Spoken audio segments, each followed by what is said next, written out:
name is Aoife Dean and this is the Happy Weight Podcast. I am trying out something new today and recording this in my office, so hopefully audio, visual, everything is okay wherever you're watching or listening to this.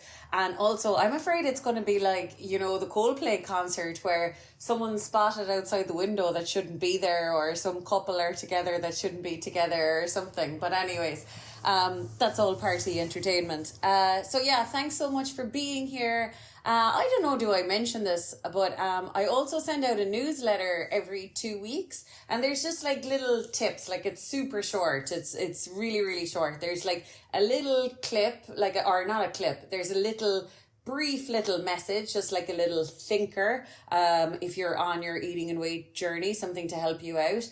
And then there's a double dare of the week, because I think leaving our eating and weight issues in the past is a brave move, and it requires doing things sometimes we don't want to do or we're kind of scared to do. So that's why there's a double dare in there as well. So you can go to my website happyweight.ie if you would like, and you can sign up to that newsletter. Today I thought it'd be kind of cool to help with like a little visualization, because it's really important that we constantly, every day, if we have a goal and we want to get to it, it's kind of important that we're constantly reminding our brain, oh brain, by the way, that's where we're going. And that is so important in eating and weight issues. I know when I had eating and weight issues, and I ask a lot of my clients this as well, like if you were to split up the time between how much time you think about fatness, calories, fat, too much food,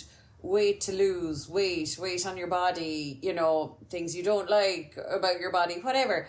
Like, what is the ratio of how much time you give that every day and every week versus how much time is your mind thinking about slimness, lightness, being your ideal weight, having a cool relationship with food, whatever your goal is in that department. Because generally, when we're in eating and weight issues, and usually the more stuck we are in eating and weight issues, we think about the fatness, the guilt, the wrong foods, all of that all the time. And I remember when I was thinking this for myself, when I was like transferring, say the principles of The Secret or Law of Attraction and stuff that had worked in other areas of my life to my eating and weight, I was like, oh my God, I actually never think about me being slim. I never think about slimness or lightness, or I'm so busy thinking about guilt and wrongness and fat and all the rest of it. Back in 2004, whenever The Secret came out, they made it all sound really wooey, like as in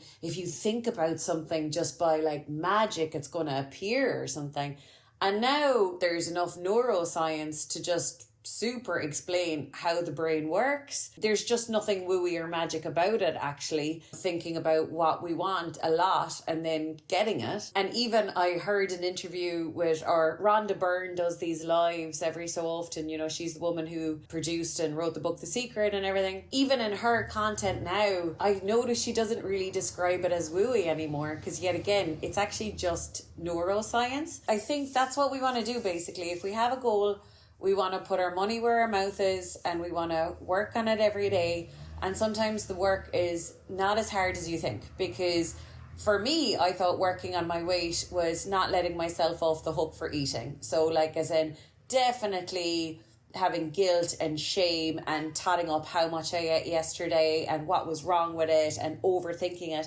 I thought that was me being responsible. Now I know that's you feeding weight issues, because slim people don't think like that. Even people on the injectables don't think like that. That obsession part is definitely part of food issues and food problems. So now our work is actually building a very new brain that thinks about the outcome we do want. Because the thing is, right, your goal is not a number on the scales. If you think your goal is seeing 70 on the scales, God forbid, you could get some horrible illness and tip 70 on the scales one day, have learned nothing about your relationship with food, have done no positive things for your body, just being sick, and then the weight comes back on again. So the number on the scales, like, God forbid that's your only goal, because that can happen in bad ways too.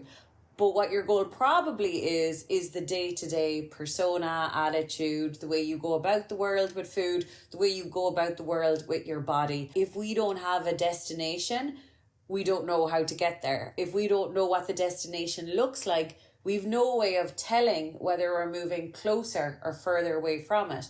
So say, for instance, someone with a goal of 70 kilos, you don't know today, are you moving closer or further to it? Because you could like eat a load now, but you could be like, oh, that's fine because I actually intend on doing low carb tomorrow and doing a load of exercise or something. So then in your own head, you've told yourself, oh, I am closer to my goal because of my plan. Whereas if you were asking yourself, right, someone who's happy ever after without any eating and weight issues, would they be making this decision right now? And it's like, if it's a real dieter kind of decision, if it's a real like, I'm going to eat all of it and then, you know, get it out of the house and then start to clean start, it's like, someone without a weight issue wouldn't do that. Someone without a weight issue would be like, they'd have it if they'd like it. They'd have an amount that tastes nice and feels nice, but they wouldn't need to get rid of it. And they wouldn't need to make a plan on that food for next week or tomorrow or whatever. So we're being way more accountable to our goal when we're looking at today's actions and are they lining up to the vision we have at the finish line, basically. To help with that, I think it's really important that we remind ourselves of what our goal looks, feels like and sounds like every day. And that is honestly why I created the Happy Hypno Weight program. And this isn't an intentional plug. I'm serious. Like I said, I wish I had that back in the day because it's just someone else to feed you, you know, the information, you know, for your brain, the dream, the where you want to get to, what it looks like, feels like, sounds like. But, you know, I've been messing around myself with ChatGPT lately for other goals that I have. And I thought it might be nice today to do a little episode on using ChatGPT for our goals and reminding ourselves of our goals every day. And then, of course, like probably like late in realizing this, but you know, I found out how bad and awful ChatGPT is for the environment. And like, you know, it's really not great and uses a ton of water and a ton of electricity or whatever. So another way of doing this, you do not need to use ChatGPT. You do not need to use AI. You could just use voice recordings on your phone. You could just record yourself doing this and record yourself saying your goals. And then you could play it back to yourself every day and just keep it in your head. Keep it fresh in your head, fresh in your head, fresh in your head. Because when your goals are fresh in your head, acting like a dieter will start looking and feeling really wrong. Saying derogatory things about your body will just start feeling really wrong. Like all the things we do, act, think to keep us in a weight problem. If we're refreshing our goals in our head every day, if we're refreshing where we're going to be at the happy ever after, a lot of that stuff just seems very stale and outdated. And maybe, like I said, you can steal some of these phrases for your own recording, or if you rather journaling, if you rather notes on your phone. Like I've so much fun manifestation stories from people's notes on their phone. Like even Jade, who's been on the podcast twice, like she had all these like bits and pieces about her partner and her life, and like so many of them have come into being now. So yeah, and then like I say, if you want a way more versions of this and affirmations and actual hypnotherapy recordings on this and everything, check out Happy Hypno Weight. It's €99. Okay, so I'm going to get started with her. Hi ChatGPT, will you help me create a visualization that I want to listen to every day about my eating and weight? Absolutely. I'd love to help you with that. We can definitely shape it around the kind of positive affirmations and feelings you want to reinforce. Since you're a dietitian and have been through your own journey with eating and weight, we can make it really empowering and compassionate. Just let me know if there are any specific themes or phrases you want to include. Okay, thank you. Geez, Perfect. Yeah, cool. She really does go on a bit, and we don't need the dietitian part. Okay, can you remind me, I'm going to be asking you for this every day, ChatGPT, and don't use the words visualization, right? Like say it in the present tense, like I'm actually living it, okay? And the things I want you to just remind me of every day is that I have such a great relationship with all foods, and I have such a great relationship with my body. And I can be anywhere with anyone at any time of the year, and I have such a great relationship with food and with my body. I know how to regulate myself. I know, like, it doesn't matter if there's crisps in front of me, if there's pizza in front of me, if there's scones in front of me, ice cream, whatever food is put in front of me, I am able to use that food as a positive. I am able to take what I want out of it, taste it, enjoy it, use it to put a comfortable feeling in my stomach, and then move on with my day. I have no room anymore for using food as a negative. I only have positive emotions when it comes to food, and I use it as something very positive in my life. Absolutely, I've got it. So each day I'll just give you a little reminder in the present tense. Something like today, you have this amazing relationship with all the foods around you and with your body. You can be anywhere with anyone and you feel totally at ease. Whether it's crisps, pizza, scones, or ice cream, you just enjoy what you want, feel that comfort in your stomach, and move on with your day. Food is a positive and you handle it with joy. So that's the vibe I'll remind you of each time. Okay, can you also add to it that, like, my body won't let me put on that much weight without feeling really uncomfortable? Like, when I go beyond my natural weight, I feel really, like, heavy and I just don't like the feeling. And also I notice a lot of times what starts happening with food is that if I've eaten too much lately or I've put on a bit of weight, when I'm eating food, like, sometimes I think it should be tasting better and it just doesn't taste that nice. It's almost like my taste buds and my satiety signals regulate around my weight and food stops tasting as nice if I've already overeaten. Absolutely, I'll weave that right in. So each day you'll hear something along these lines. Today you have this great relationship with all foods in your body, and you know that your body has this natural way of keeping you feeling comfortable. When you go beyond your natural weight, you notice that you just feel a bit heavier and it's not as pleasant, and that's your body's way of guiding you. Plus, you notice that when you've had enough, food just doesn't taste quite as amazing, and that's your body's way of letting you regulate naturally. So you always stay in tune with yourself, feeling good and positive about how you eat. Okay, lovely. And also add to it, like, I never freak out if I eat too much. I never freak out because if my stomach feels uncomfortable, I know that's just feedback. I know it's because my body is so determined to be a natural healthy weight. It has to give out to me if I've eaten a little bit too much. Absolutely, I'll add that in as well. So each time you hear it, it'll go something like this. Today, you have this really relaxed relationship with food and your body. If you ever eat a bit too much and feel a little uncomfortable, you never freak out. You just see it as a bit of feedback, a gentle reminder that your body's helping you stay at your natural healthy weight.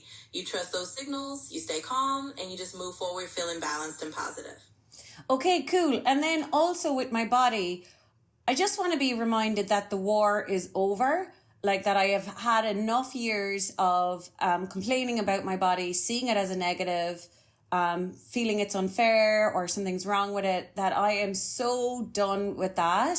And I do not miss those days. And now moving forward, I enjoy my body. I celebrate it. I refuse to be anything else but proud of it. And yeah, I just want to help it. I just want to, see where it's at now and every day in every way help it reach its potential. Absolutely. I'll make that part of your daily reminder as well. So each day you'll hear something like this.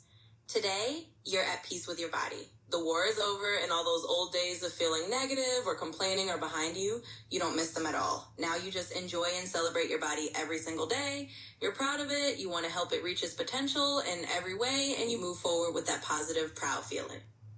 Okay, cool. So ChatGPT, can I get the whole thing from the top, please? Absolutely. Here we go. So each day it'll sound something like this. Today you have an amazing relationship with all foods in your body. You can be anywhere with anyone and feel totally at ease around any kind of food. Crisps, pizza, scones, ice cream, you name it. You just take what you want, enjoy it, feel comfortable, and move on with your day. Food is always a positive part of your life, and there's no room for negativity around it. You also know that your body naturally keeps you feeling comfortable. If you ever go beyond your natural weight, you just feel a bit heavier, and that's your body's gentle signal. You notice that if you've overeaten, food doesn't taste quite as amazing, and that's just your taste buds and signals helping you naturally eat less and stay in balance. And if you ever do eat a bit too much and feel uncomfortable, you never freak out. You just see it as feedback from your body, which is determined to stay at a healthy weight and keeps you feeling good. Most importantly, the war with your body is over. All those old days of negativity are behind you. Now you celebrate and enjoy your body, you're proud of it, and you're helping it reach its potential every day. And that's your daily reminder. Okay, cool. So I think a great time for any of that stuff, because literally, I don't know how long it took her there to go over the whole thing again, but it was I think it was 2 minutes or something. So, 2 minutes when you're putting on your makeup or when you're driving to work, really makes a profound change, I think, because even I know some of my clients who've bought the Happy Hypno Weight, they're they literally can feel it if they haven't listened to a recording in 2 days. And yet again, you don't have to listen to my recording. Even if you make your own recording with your own voice, that would be really cool as well. But just something to give you direction every day. So yeah, I hope you thought that was helpful, and I hope it's something you can kind of incorporate into your day. And I suppose one food story before I leave, because why the hell not? So I had Trisha staying with me for a few days there last week. I actually had a party in my house. I'm turning 40 next May, but I wanted to have a big celebration of my 30s while I'm still in my 30s, almost saying goodbye to an old friend before she actually goes. And it was a lovely day. We did chakra dancing, we did a gong sound bath, what else did we do? We did meditation, we did a cacao ceremony, everyone brought food, it was amazing. I'm still eating the leftovers. But Trisha's an amazing cook, and she can make anything yummy, and she also just loves food. So while she was around, I was like, oh my God, how do I even survive when you're not here? There was one day that I had made rashers in the morning. They were amazing rashers from a butcher in Skibbereen. So the frying pan was all really bacon flavour. And then she fried courgette strips. I don't know, was it in butter or oil? But they were insane. And we just had them on crackers. I don't know, did they even need anything with them? They were just so delicious. And then another day she was like, would you like something chocolatey? And I think she melted dark chocolate in a saucepan and added butter and maybe something else. And she gave me this spoon of this amazing hot chocolate thing. And I was like, oh my God, this is so delicious. And then I have a kind of mental block with shopping and food prep and all of that stuff. And I was actually thinking last night, no wonder dieting made me overweight, because the dieting messages is you have to be organized, you have to always know where your meals are coming from and all the rest of it. And I'm like, that's really unfair on someone who's got some neuro-spicy elements like myself, that those executive functions, there's some things doing a food shop, making sure there's always food in the fridge, or to be honest, doing the dishes, that the procrastination is way over the top. And then there's other things, of course, that I can do, brilliantly and easily, but those things I find really hard. So to tell anyone who has disorganization in that area of their life that the only way they'll ever be their ideal weight is if they're organized is actually a form of cruelty. And it's not true. And I'm the living proof of that. Another thing that I was thinking that would have blocked me before is just, I suppose, when we're in diets kind of piggyback on nutrition and kind of ruin it and kind of, I don't know, exaggerate some things and, change what should be a healthy message into something unhealthy. And I think part of that is, this must be a breakfast must look like this, a lunch must look like this, a dinner must look like this, almost like it's not a breakfast unless there's 18 grams of protein in it, or it's not a lunch unless there's carbs or whatever. And I'm like, that is seriously setting us up to fail, especially in the modern world where, there is convenience foods everywhere. And, before maybe biscuits with your tea would have been 2 rich tea biscuits, maybe 40 calories. And now, you know, a cookie in Centra is 300 calories, or a scone is 400 calories. It's like, or, you know, even fizzy drinks, soda drinks used to be like 250 ml. And now it's normal enough for people, you know, to be having maybe a few cans or 500 ml bottles or whatever, literally double. What really changed for me was realizing that a meal is anything that gets you from hungry to full. That's it. So like, say yesterday, for instance, I had my breakfast after I had finished a few calls. So it was maybe mid-morning. Then it was Elma, one of the girls in the co-working space. It was her birthday. So there was lemon drizzle cake. So I had that. And then around an hour later, when people were having lunch, Finn, one of my buddies, was like, "Are you not having lunch?" And I was like, I'm full, like, you know what I mean? But I think if that was back in the day, I would have been like, well, my brunch was my breakfast, the cake was a mid-morning snack, and now I need a complete lunch. And it's like, no, you don't get to decide mentally how much food your body needs. Your stomach decides when it has ran out of energy. Your stomach decides when it's time for food. And you know, another important thing to remember with that, right? Because disordered eating is us all like exerting our control on the situation. I think my body needs this, and I think it needs this much at this time, and I think this is wrong for my body, and all the rest of it. Whereas when you start listening to your senses, you might realize, wow, this food that my brain kept saying was so wrong, actually I can tell my taste buds are enjoying it, and my stomach feels absolutely perfect after it. And so now we want to move from control, which is like exerting our mental opinion and our education and everything, back to trust, which is whatever your stomach says it goes. So if your stomach says it's not time for lunch, you know, unless it's some social situation, you're in a restaurant or whatever else, like, we want to at least sometimes respect when our belly is like, I don't want any food, because otherwise we have to be pretty prepared that, like, okay, if my belly keeps saying I don't want food and I keep at that moment giving it food, I have to be pretty okay with the fact that it might have to store that as weight. That's not my body being against me. That's not like I can't lose weight, but what can it do with the energy? It has to put it somewhere. So I think another part of that though as well is also, you know, when we control in terms of, like, say we have 2 slices of toast with an egg or whatever, or 2 eggs or whatever, and our body just for whatever reason really needs that third piece of toast. So we could exert control there and we could be like, no, you're not getting the third slice. So part of moving to trust now isn't just trying to respect when your belly gets hungry. It also is trusting when your belly says it's not full yet. So you're eating food and your belly feels like 60%, you're not satisfied. Part of trusting our healthy weight now is trusting you getting up to that feeling where your belly is like, you're done, great job, we're finished here. That's 50% of getting to a healthy weight, is listening to the comfort signals from that side of things as well. So yeah, I hope today's episode was helpful, and I hope you have a lovely week, and hopefully I'll see you next week.